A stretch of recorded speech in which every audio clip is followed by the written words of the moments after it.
오늘은 율법과 믿음이라는 제목으로 함께 말씀을 생각해 보겠습니다. 오늘 본문 말씀을 보면 율법으로는 어떤 사람도 하나님 앞에서 의롭다고 일컬어질 수 없고 구원을 얻을 수 없다. 그렇게 이야기합니다. 무슨 얘기냐? 좀 어려운 얘기가 될 수도 있겠습니다만 한번 잘 우리 친구들이 생각해 보시길 바랍니다. 율법이라는 건 율법뿐 아니라 지금 우리나라에 존재하는 여러 가지 많은 그게 헌법이 됐건 형법이 됐건 민법이 됐건 어떤 종류의 법이 됐건 그런 어떤 법률들이 있잖아요. 법률들. 성경에 쓰여져 있는 또 고대 세계에 통용되던 그런 어떤 율법이나 또 오늘날 우리 주변에 존재하는 모든 각종 법률들이나 사실은 마찬가지입니다. 그런 어떤 법, 율법, 법률 앞에서는 어떤 사람도 의로워질 수가 없다는 거예요. 왜냐하면 어떤 사람도 완벽하게 그 법을 지킬 수 있는 사람은 없기 때문입니다. 특히나 이 율법이라는 건 고정되어 있잖아요. 예를 들어서 무단횡단을 하면 안 된다. 이게 법으로 정해져 있지 않습니까?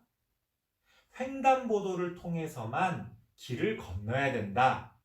초록불로 신호등이 들어왔을 때 길을 건너야 된다. 아무 데서나 막 길을 건너면 안 된다. 법이잖아요. 이건 고정돼 있단 말이에요. 어떤 경우도 예외라는 게 있을 수가 없어요. 물론 예외로 이러저러한 경우에는 괜찮다라고 하는 어떤 예외적인 어떤 법률들이 존재하기도 하지만 보통 일반적인 상황에서는 이러한 법들은 고정되어져 있습니다. 봐주지를 않아요. 여러분들 살면서 무단횡단 한 번도 안 해보신 분 있어요? 없죠. 여러분들 다 죄인이에요. 죄인. 하지만 여러분들을 다 죄인이라고 부르지 않죠. 왜? 법이 그렇게 정해져 있지만 그래도 일상생활에서 조금 그렇게 하는 거 가지고 너는 죄인이다. 이렇게까지 우리가 이야기하지는 않는다는 거예요. 상식적으로. 하지만 만약 그 법이라는 걸 딱 고정시켜 놓고 어떤 경우에도 예외가 없다. 이 법을 완벽하게 지켜야지만 구원을 얻을 수 있다. 라고 따지기 시작하면 어떤 사람도 그 법을 완벽하게 지키는 사람이 없을 뿐더러 아마도 어떤 법이 존재하는지도 우리는 잘 알지 못할 겁니다. 그렇기 때문에 율법 앞에서는 누구도 구원을 얻을 수 없다는 거예요. 의인이 되기는커녕 죄인이 된다는 겁니다. 그런데 율법이라는 게 그런 기능을 하는 거예요. 율법이라는 게. 율법이라는 게 우리 스스로가 죄인이라는 것을 깨닫게 해주는 그러한 역할을 합니다. 그러면 우리는 무엇으로 구원을 받느냐? 그 법을 완벽하게 지켰기 때문에 구원을 받는 것이 아니라 만약 내가 완벽하게 법을 지켜서 율법을 지켜서 구원받는 거라면 그 구원받는 것에 어떤 근거는 누구에게 있는 거예요? 나에게 있는 거죠. 내가 잘나서, 내가 열심히 해서. 하지만 성경은 모든 구원은 하나님의 은혜라고 이야기합니다. 법으로만 따지고 들면 하나님이 만약에 법을 가지고 우리에게 잣대를 들이대면 어떤 사람도 구원을 얻을 수 없다는 거예요. 그러면 우리는 어떻게 구원을 얻느냐? 오늘 본문에도 나옵니다. 의인은 믿음으로 살 것이다. 의인이라는 건 하나님이 구원하시는, 하나님이 의롭다라고 규정하시고 구원해 주시는 그 사람, 법을 정말 완벽하게 지켜서 의인이 아니라 하나님이 그 사람을 의인이라고 먼저 사랑해 주시고 구원의 손길을 내미셨기 때문에 의인이 된 그 사람은 무엇으로 살 수 있다는 거예요? 믿음으로 살 수 있다. 그러니까 이런 겁니다. 내가 모질라요. 내가 부족한 게 많아. 잘난 게 하나도 없어. 그래서 항상 나는 왜 이렇게 못났지? 나는 왜 이렇게 부족하지? 그것 때문에 우울해하고 힘들어하고 있는데 어느 날 갑자기 어떤 사람이 나타나서 나를 사랑한다고 이야기합니다. 그리고 나의 그런 부족한 모습에도 불구하고 아니, 넌 부족하지 않아. 넌 이런 면에서 뛰어나고 너는 잘났어. 나는 내가 너무나 못생겼다고 생각하는데 그 사람은 나를 사랑해주면서 아니야, 너 너무 잘생겼어. 너 너무 예뻐. 이렇게 말해준다면 나의 본 모습이 어떠하건 나의 삶은 완전히 달라지겠죠. 부족한 나의 모습이 변하는 건 아닙니다. 하지만 그 전에 그저 소심하고 자신 없고 우울하고 불행했던 나의 모습이, 나의 삶이 어떻게 달라집니까? 행복하고 자신감이 넘치고 기쁨으로 가득 찬 그런 삶으로 달라지겠죠.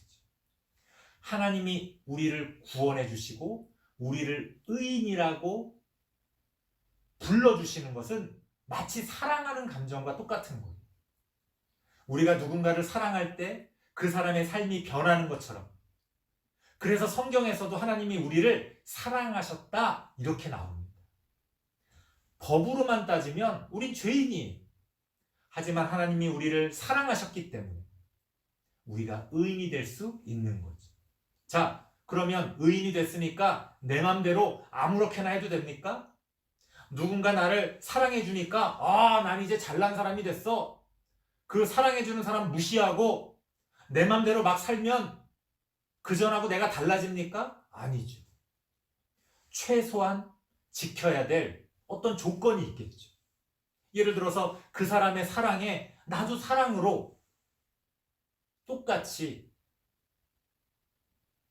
대해준다든지, 아니면 그 사랑에 보답하기 위해 어떤 이러저러한 나의 삶의 모습을 변화시키고 성장시켜 나가든지 어떤 조건들이 있겠죠.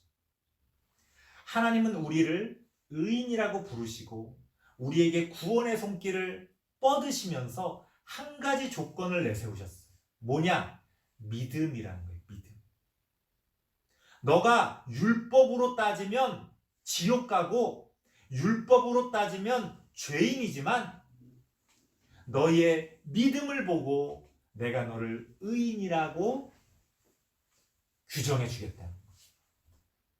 너의 믿음을 보고 내가 너를 구원해 주겠다는 거죠. 자, 그럼 믿음이라는 게 뭡니까? 믿음. 오늘날 이 믿음만큼 오해가 되는 것들이 없어요. 여러분, 믿음은 우리가 믿음이라고 번역했고 어떤 표현을 해야 되니까 믿음이라는 단어로 하나님이 말씀하시는 그것을 우리가 표현하고 있지만 이 믿음이라는 건 단지 어떤 것을 무조건 믿는 행위가 아닙니다. 여러분, 저에게 믿음이 있습니까? 믿음이 있죠. 그러면 교회 안 다니는 사람한테는 믿음이 없습니까? 아니죠. 절에 다니는 사람은 절에서 가르쳐주는 어떤 것에 대한 믿음이 있겠죠. 심지어 무당을 쫓아다니고 점쟁이를 쫓아다니는 사람도 또 그 가운데서 그 사람들이 하는 말 어떤 것들을 믿는 믿음이 있겠죠. 종교가 없는 사람들도 나름 어떻게 살아야 한다? 사람은 어떠해야 한다? 이것은 이렇다 저렇다? 우리 모두는 누구나 어떤 믿음을 가지고 있습니다. 그러니까 성경에서 말하는 믿음이라는 게 단지 무엇을 믿는다는 게 아니에요. 심지어 이런 경우를 이야기하는 분들이 있습니다. 다른 어떤 종교에서 이야기하는 불경, 다른 종교의 어떤 경전들, 그런 거 믿으면 안 되고 성경에 있는 것들을 믿어야 믿음이다. 그렇게 이야기하는 사람들이 있어요. 이거는 절반만 맞는 말입니다. 왜? 성경에 있는 어떤 걸 도대체 믿어야 된다는 거예요. 성경에는 온갖 이야기들이 다 나오고 있는데 그것을 사실이라고 믿어야 된다는 거예요. 아니면 무조건 성경에 쓰여진 대로 살아야 된다는 거예요. 이 믿음이라는 건 우리가 생각하는 것보다 너무나 어려운 개념입니다. 여기서 믿음에 대해 모든 이야기를 다 할 수는 없습니다. 하지만 한 가지만 기억하세요. 무조건 어떤 것을 믿는 행위, 그게 믿음이 아니라는 거예요. 그런 믿음은 누구에게나 다 있어요. 그럼 도대체 믿음이라는 게 뭐냐? 성경에서 말하는 믿음이라는 걸 어떻게 설명할 수 있을까요? 제가 오늘 좀 더 여러분들이 이해하기 쉽게 풀어서 설명해 드릴게요. 성경이 말하는 믿음이라는 것은 어떤 것이 옳다는 것을 합리적으로 깨닫는 것을 말합니다. 현대적으로 목사님이 지금 풀어서 설명해 드리는 거예요. 자, 예를 들어서 목사님이 여러분들에게 여러분, 이것이 진리입니다. 믿으세요. 라고 딱 이야기했어요. 여러분들이 그것을 목사님이 말씀하셨으니까 진리겠지 하고서 아멘 하고 무조건 믿으면 그건 믿음이 아니에요. 성경에서 말하는 믿음은 그렇게 생각 없이 누가 가르쳐주는 걸, 누가 들려주는 걸 무조건 그렇구나, 그렇겠지 뭐, 이렇게 받아들인다고 해서 그게 성경에서 말하는 믿음이 아닙니다. 성경에서 말하는 믿음은 예를 들어서 목사님이 혹은 또 다른 누군가가 이것이 진리입니다, 이것이 성경의 진리입니다, 이것이 하나님이 우리에게 가르쳐 주시는 진리입니다 라고 딱 이야기했을 때 그것에 대해서 생각해야 되는 거예요. 그게 정말 옳은가? 어떤 면에서 옳은가? 합리적으로 하나님이 여러분들에게 주신 이성과 어떤 판단력을 가지고 그게 정말 옳은 것인지, 여기에서도 옳은지, 아니 여기에선 또 옳지 않은지, 교회 안에서는 옳지만 교회 밖에 나가면 또 달라지는지, 나한테는 옳지만 다른 사람에게선 또 옳지 않은지, 마치 과학적으로 실험하듯이 모든 면에서 합리적으로 고민해 보는 거예요. 여러분들이 생각해 보는 겁니다. 그래서 어느 순간 깨닫는 거예요. 이것이 진리구나. 여러분들이 그렇게 깨닫게 되는 그 순간, 이것이 진리구나 라고 깨닫는 그 순간, 그것을 믿음이라고 이야기하는 겁니다. 쉽지가 않죠? 예, 쉽지가 않습니다. 그래서 믿음은요, 하루아침에 생기는 게 아니에요. 그저 내 마음에 나 그거 믿어줘, 믿어진다고 해서 믿음이 아니에요. 내가 어떤 것을 강하게 확신한다고 해서 믿음이 아니에요. 진짜 믿음은 뭐예요? 정말 그러한지 의심해보고 따져보고 고민해보고, 그래서 그 모든 과정을 통해 그것이 합리적으로 이건 정말 진리일 가능성이 크구나, 하나님의 뜻이 바로 그러한 것일 수도 있겠다 라고 어느 순간 깨달아지는 그 순간에 작지만 우리의 믿음이 생겨나는 겁니다. 그러니까 우리 친구들이 목사님 저는 잘 못 믿겠어요, 저는 하나님이 계신지 좀 의심돼요, 성경에서 말하는 이런 것들이 다 믿어지지가 않아요, 목사님, 저는 믿음이 없나 봐요. 아니요. 그게 믿음의 시작입니다. 그렇게 시작하는 거예요. 목사님이 여러분들에게 원하는 건 무조건 믿어라, 의심하지 말고 믿어라. 목사님은 그런 걸 여러분들에게 요구하는 게 아닙니다. 따져보라는 거예요. 하나님이 안 계신 것 같아요? 정말 안 계신지 따져보라는 거예요. 성경의 말씀이 진리가 아닌 것 같아요? 정말 진리가 아닌지 따져보라는 거예요. 여러분들이 하나님이 안 계신 것 같다고 말한다고 해서 하나님이 안 계신 게 아니잖아요. 정말 그런지 따져봐야죠. 하나님이 계시면 어떡할 겁니까? 여러분들이 그렇게 지금은 확신하지 못하고 지금은 의심하는 마음이 있겠지만 거기서부터 우리의 믿음은 시작됩니다. 하나님이 우리에게 요구하시는 믿음은 그런 것이다.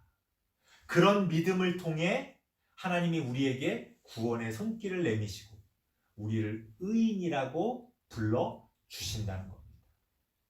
저도 그런 과정을 통해 지금 여기까지 오게 됐습니다. 목사님은 여러분들도 그런 과정들을 통해 하나님을 만나고 하나님에 대한 믿음을 갖게 되기를 바랍니다. 우리 친구들에게 하나님이 그렇게 다가와 주시고 하나님의 그 진리가 깨달아지는 그 믿음의 순간이 여러분의 삶 가운데 여러분의 삶의 단계마다 반드시 그러한 시간들이 있어지기를 간절히 바랍니다. 기도하겠습니다. 하나님, 감사합니다. 율법 앞에서는 죄인일 수밖에 없는 우리들을 믿음으로 의인 삼아 주신 하나님의 은혜에 감사를 드립니다. 하지만 우리가 가진 믿음은 무엇입니까?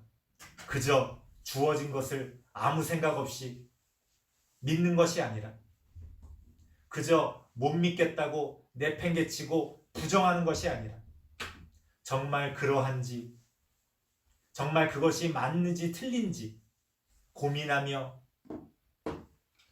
깨달아가는 우리 모든 다음 세대 친구들 되어질 수 있도록 하나님 함께하여 주시옵소서. 예수님의 이름으로 기도드리옵나이다. 아멘.